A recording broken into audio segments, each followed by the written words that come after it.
Brought to you by TechnoSpark 20 series smartphones. I'm superhuman.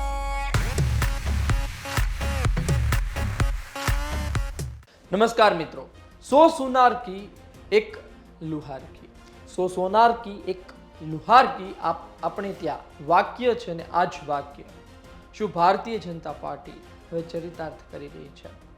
અત્યાર સુધી ભારતીય જનતા પાર્ટીમાં ડખા જોયા, આંતરિક જૂથવાદ જોયો, ટિકિટ ખેંચવામાં આવી ત્યાં સુધીની પરિસ્થિતિનું નિર્માણ થયું. એક તરફ રૂપાલાને લઈને વિરોધ તો બીજી તરફ પોતાના જ પક્ષના લોકો વિલન બનીને બેઠા હતા. આ તમામ સ્થિતિ વચ્ચે કોંગ્રેસ અને આપે બહુ મજા લીધી, પરંતુ હવે ભારતીય જનતા પાર્ટીની વારી આવી છે. ભારતીય જનતા પાર્ટીએ શું ઓપરેશન ફોર્મ શરૂ કર્યું છે?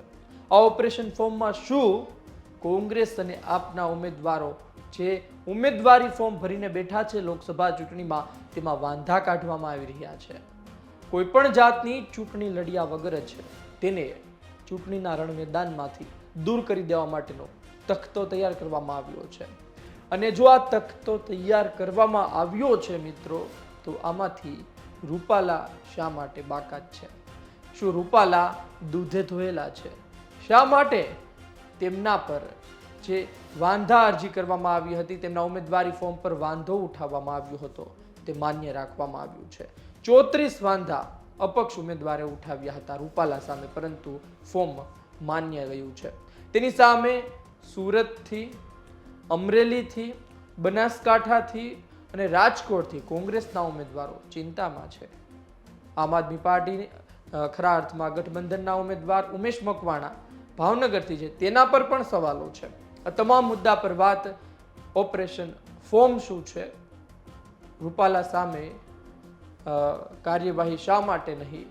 અન્ય કોંગ્રેસ અને આપના ઉમેદવારો ચિંતામાં શા માટે? અને શું ભારતીય જનતા પાર્ટીએ છેલ્લો ઘા, છેલ્લી ચાલ રમી લીધી છે અને આ ચાલ, આ ઘા આપ અને કોંગ્રેસને ખૂબ જ જખમી કરશે? લોકસભા 2024ની ચૂંટણી, તમામ ગુજરાતની તમામ બેઠકો અત્યારના ચર્ચામાં છે. ખાસ કરી રાજકોટ લોકસભા બેઠક. આ રાજકોટ લોકસભા બેઠકમાં ભારતીય જનતા પાર્ટીના ઉમેદવાર છે પરસોત્તમ રૂપાલા. આ રૂપાલા ક્ષત્રિય સમાજને લઈ વિવાદમાં આવી ચૂક્યા છે, પરંતુ આ જ પરસોત્તમ રૂપાલા સામે અપક્ષ ઉમેદવારે 34 વાંધા કાઢ્યા હતા. તેમની ઉમેદવારી ફોર્મમાં 34 ભૂલો એવી કાઢવામાં આવી હતી, અને આ 34 ભૂલ હોવા છતાં પણ પરસોત્તમ રૂપાલાનું ફોર્મ માન્ય રાખવામાં આવ્યું છે. બીજી તરફ ભારતીય જનતા પાર્ટી અને ભારતીય જનતા પાર્ટીના ઉમેદવારો તેની સામેના ઉમેદવાર એટલે કે કોંગ્રેસ અને આપના ગઠબંધનના ઉમેદવાર સામે સવાલ કરી રહ્યા છે.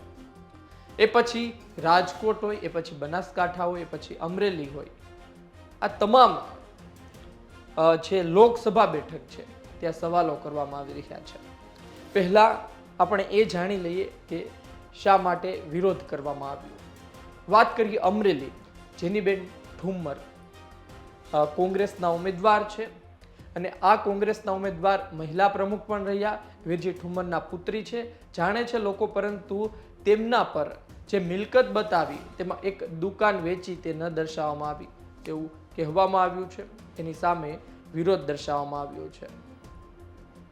જેનીબેન ઠુમ્મર અને તેના સમર્થકો આ વિશે કહેતા રહ્યા છે કે આ ભારતીય જનતા પાર્ટી એક દબાણની રાજનીતિ ઉત્પન્ન કરી રહી છે. તેની સામે રાજકોટમાં પરેશ ધાનાણી થોડા સમય પહેલા વાંકાનેરમાં એક દરગાહમાં ગયા હતા. આ દરગાહનો ઉપયોગ પોતાના પ્રચાર માટે પરેશ ધાનાણીએ કર્યો હોય તેવો આરોપ લગાવવામાં આવી રહ્યો છે. ભાવનગરમાં ઉમેશ મકવાણા ભારતીય જનતા પાર્ટી સામે કોંગ્રેસ અને આપના ગઠબંધનના ઉમેદવાર છે. તેમની સામે પણ સવાલો ઊભા થયા છે. તેમણે પણ પોતાની સંપત્તિ અને શિક્ષણ જે પૂરતું બતાવવું જોઈએ અને તેમાં પણ કેટલીક વસ્તુ છુપાવી હોય તેવો આરોપ લગાવવામાં આવ્યો છે ત્યાંના જ ભાજપના ઉમેદવાર નીમુબેન બાંભણિયા દ્વારા.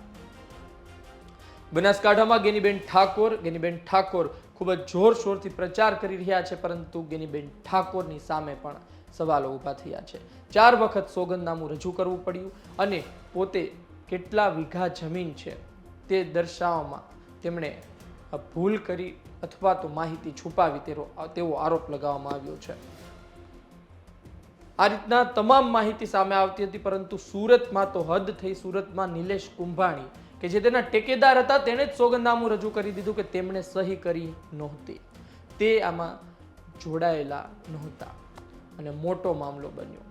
મીડિયાના લોકો કવરેજ કરતા હતા તો પત્રકારો અને પોલીસ દ્વારા ગુંડાગર્દી માફક ઘસેડી કાઢવામાં આવ્યા. જે લોકશાહીમાં ચૂંટણીનું જે મહત્વ છે મિત્રો, અને આ ચૂંટણીમાં જો ભૂલ થતી હોય, આ ચૂંટણીની પદ્ધતિમાં જો કોઈ એક વ્યક્તિના સ્વાર્થના કારણે લોકશાહીની પદ્ધતિ છે તેમાં અસર થતી હોય અને પત્રકારો બોલતા હોય તો આ જ પ્રકારનું વર્તન આ પહેલા પણ થઈ ચૂક્યું છે. અને ફરી એક વખત સુરતમાં પત્રકારો સાથે પોલીસનું ગેરવર્તન સામે આવ્યું. કેટલાય લોકો તેને ગુંડાગર્દી સાથે સરખાવે છે. એ હદે વર્તન કરવામાં આવ્યું. સુરતમાં નિલેશ કુંભાણીનું ફોર્મ પણ જોખમમાં મુકાયું. ભારતીય જનતા પાર્ટીમાં શું થયું? ભારતીય જનતા પાર્ટીમાં સ્થિતિ અલગ છે. ભારતીય જનતા પાર્ટીમાં બલ્લે બલ્લે છે. ભારતીય જનતા પાર્ટીમાં બધું બરોબર છે તેવું લાગી રહ્યું છે. પરંતુ કહેવાય રહ્યું છે કે ભારતીય જનતા પાર્ટીએ છેલ્લી ઘડીએ ચાલ ચાલી છે મિત્રો. છેલ્લી ઘડીએ કે હવે ઉમેદવારી ફોર્મ ભરવાની તારીખ નીકળી ગઈ છે અને હવે ભારતીય જનતા પાર્ટીએ ભૂલો કાઢવાની શરૂ કરી છે.